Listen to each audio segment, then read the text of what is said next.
குரு பிரம்மா குரு விஷ்ணு குருதேவ மகேஸ்வரா குரு சாட்சாத் பரபிரம்மம் தஸ்மை ஸ்ரீ குருவே நமஹ. கடவுள் அருள் டிவி நேயர்களுக்கு இனிய புத்தாண்டு நல்வாழ்த்துக்கள். வணக்கம் நேயர்களே. நார்மலாக தமிழ் புத்தாண்டு அப்படின்னு சொன்ன உடனே நமக்கு பழைய வருடத்தினுடைய தாக்கங்கள் நிறைய தெரிய ஆரம்பிக்கும். புதிய வருடம் எப்படி இருக்க போகுதுன்னு ஒரு ஏக்கங்கள் வரும்.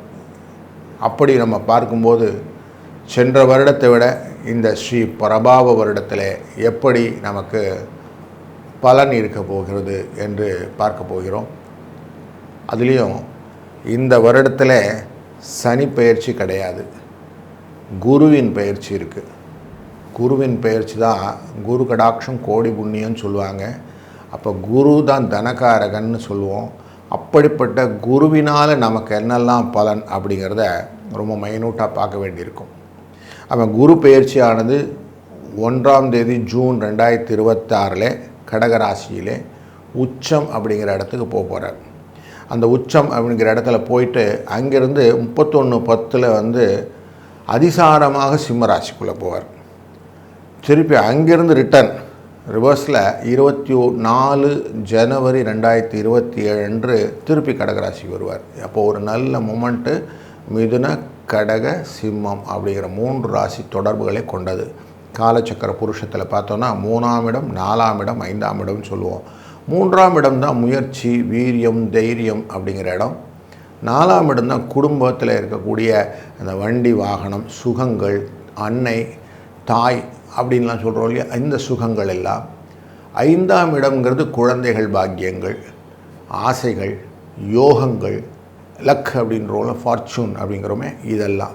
இப்போ இந்த தனக்காரனுடைய முக்கியமான செய்கை நமக்கு புரிந்துவிட்டது. அதனால் இதையும் பார்த்து கொள்ள வேண்டும். இந்த வருடம் பிறக்கும் போதே ரிஷப லக்னத்திலே பிறக்கிறார். ரிஷப லக்னத்திலே அவர் மிருகசிரீஷம் என்கிற நட்சத்திரத்திலே இந்த கால் ஊன்றுகிறார். இந்த வருஷத்தை சூரியன் உச்சமாக அமர்கிறார் அஸ்வினி நட்சத்திரத்தில். சூரியனுடன் சேர்ந்து நமக்கு சுக்கிர பகவானும் அமர்ந்து கொள்கிறார் பரணி நட்சத்திரத்தை தன்னுடைய சுயசாரத்திலேயே. அவருடைய 3ஆம் இடமான மிதுன ராசியிலே குரு புனர்வசு என்கிற தன்னுடைய சாரத்திலே அமர்ந்து கொள்கிறார். கேது மகம் என்கிற சிம்ம ராசிக்குள்ளர அவர் அமர்ந்து கொள்கிறார் தன்னுடைய சுயசாரத்திலே. ராகு சதயம் என்கிற தன்னுடைய சுயசாரத்திலே அமர்கிறார். கூடவே சந்திரனும் சதய நட்சத்திரத்தில் அமர்ந்து கொள்கிறார். உத்திரட்டாதி என்கிற சனி பகவானுடைய இந்த ராசிக்குள்ளர ராசி கட்டமான மீன ராசிக்குள்ளர சனி பகவான், செவ்வாய், புதன் 3 பேருமே உத்திரட்டாதியிலே அமர்ந்து கொள்கிறார்கள். இப்போ பாருங்கள், சுயசாரத்திலே அமர்ந்தவர்கள் ஜாஸ்தியாக இருக்கிறாங்க. அப்போ தன் காலங்களை கரெக்டாக செய்யக்கூடியதாக இந்த கிரகங்கள் இருக்கும் அப்படிங்கிற இண்டிகேஷனை கரெக்டாக நமக்கு சொல்லிட்டாங்க. இந்த ராகு கேதுவும் பெயர்ச்சி கொண்டவர்களாக இருக்கிறார். இந்த வருடக்கோளிலே 15/12/2026 அன்று இந்த ராகுவானது மகர ராசிக்கும் கேதுவானது கடகராசிக்கும் செல்ல இருக்கிறார்கள். அப்போ இவங்களும் தனகாரகன், அதாவது செய்கிறத பெருசாக செய்கிறது, கடனெல்லாம் கொண்டு வந்து கொடுக்கறது, வாழ்க்கையிலே மாற்றங்களை மாற்றுவது, திருமணம் போன்ற விஷயங்கள் எல்லாம் கொடுக்கறது, குழந்தை பாக்கியத்தை கொடுப்பது, இது எல்லாமே இந்த ராகு கேதுவின் செய்கையினால் வரும். அப்போ இதுவும் முக்கியமானது ஆயிட்டதுனால இந்த ஸ்ரீ பராபவ வருடத்தினுடைய பலனை ஒரு ராசிக்கும் டீட்டெயிலாக பார்க்க வேண்டியதாகிறது. வணக்கம் விருச்சிக ராசி நண்பர்களே. செவ்வாயின் வீடு. செவ்வாயினாலே தைரியம், பங்க்சுவாலிட்டி, எதையும் தாங்கும் இதயம் அப்படின்லாம் சொல்லுவோம். இப்படிப்பட்ட உங்களுக்கு காலச்சக்கர புருஷத்தின் அஷ்டமஸ்தானத்துக்குரிய இந்த விருச்சிக ராசியினுடைய பலன் எப்படி இருக்க போகுதுன்னு பார்க்க போகிறோம். சென்ற வருடம் விஸ்வவாசு வருடத்திலே இந்த அஷ்டமத்திலே இருக்கக்கூடிய உங்கள் ராசியை குரு பகவான் தன்னுடைய பார்வையானது குடும்பதன வாக்குஸ்தானத்தில் வைத்து கொண்டு மற்றொரு பார்வையை உங்களுடைய வீண் செலவுகளை குறைக்கக்கூடிய 12ஆம் இடத்துல வைத்து கொண்டிருந்தார். துலா ராசிக்கும் தனுசு ராசிக்கும் தன் பார்வையை நிலைநிறுத்தினாலே கட்டுக்கோப்பான சில விஷயங்கள்லாம் நிறைய நடந்து கொண்டிருந்தது. வருடக்கோளான இந்த குரு பகவானானவர் மிதுன ராசியிலிருந்து கடகராசிக்கு மூவ் ஆகிறார். இதனாலே தொழிலிலே நல்ல முன்னேற்றத்தை கொடுக்கக்கூடிய சூழ்நிலை கொடுப்பார். தன்னுடைய பார்வையை உங்கள் ராசி மேலே கொண்டு வந்துடுவார். அவர் உங்கள் ராசி மேலே பார்வையை வைப்பதனாலே குருகடாட்சம் கோடி புண்ணியம் அப்படிங்கிறத சூழ்நிலையை கொடுத்து விடுவார். 3ஆம் இடமான முயற்சி ஸ்தானத்தை பார்க்கிறார். அதுபோல் பஞ்சமஸ்தானத்தில் இருந்த சனி பகவானின் அந்த வரும் வராது அப்படின்ற மாதிரி ஒரு சூழ்நிலை இருந்துச்சு இல்லைங்களா, இப்போ அது கிளியாரிட்டி கிடைச்சிடும். எது கிடைக்குமோ அது கிடைக்கும் அப்படிங்கிற சூழ்நிலையை உங்களுக்கு ஏற்படுத்தக்கூடியது இந்த 1/6/2026 31/10/2026 வரை உச்சம் பெற்ற குருவினால் உங்களுக்கு கிடைக்கக்கூடிய பலன்கள் உண்டு. 31/10 அதிசாரம் என்கிற வேகமான பயணத்துடன் சிம்மராசிக்குள்ளே செல்கிறார். 24/1/2027 வரை இந்த சிம்மராசியின் பயணம் இருக்கும். இப்போ நேராக உள்ள வந்தவர் திருப்பி ரிட்டர்ன் கடகராசிக்குள்ளே போயிடுவார். ஸோ அப்போது உங்களுக்கு இந்த காலகட்டங்கள் எகைன் ஒரு 3 மாதம் அப்படின்னு பார்க்கும்போது உங்கள் ராசிக்குடைய லாபஸ்தானத்துக்குள்ளர தன்னுடைய பார்வையின் பலத்தை சனி பகவான் வைத்து கொண்டிருக்கிற இந்த சூழ்நிலைகளே குருவானவர் உங்கள் ராசியினுடைய 10ஆம் இடத்துக்குள்ளே நுழைவதனாலே வேலையிலே நல்ல மாற்றங்கள் உண்டாகும். எதையுமே செஞ்சு பார்த்தணும் அப்படிங்கிற எண்ணங்கள் உண்டாகும்.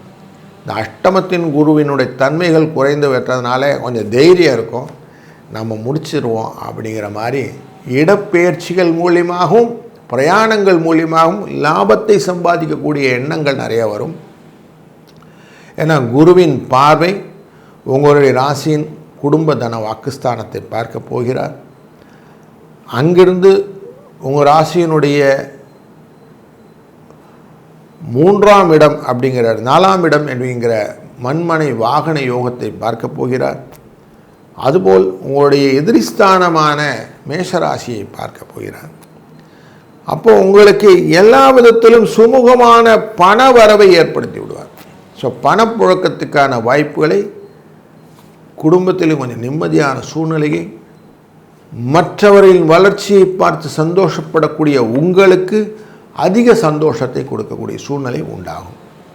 வருடக்கோளாக இந்த சனி பகவான் ஆசிட்டிஸ் அங்கே தான் இருக்கிறார், மீன ராசிக்குள்ளே இருக்கிறார், 5ஆம் இடத்தில் இருக்கிறார். தன் பார்வையே உங்கள் ராசியின் 7ஆம் இடத்திலும் உங்கள் ராசியினுடைய 11ஆவது இடத்திலும் உங்கள் ராசியின் 2ஆம் இடத்தில் வைக்கிறதுனால உழைத்தால் பணம் அப்படிங்கிறத கன்ஃபார்மாக கொடுத்துட்றாரு. அதனால் உழைப்புக்கு எந்த விதத்திலும் சோடை போகாமல் நீங்கள் இருந்துட்டீங்கன்னா சந்தோஷமான வாழ்க்கையை நீங்கள் பயன்படுத்திக் கொள்ளலாம்.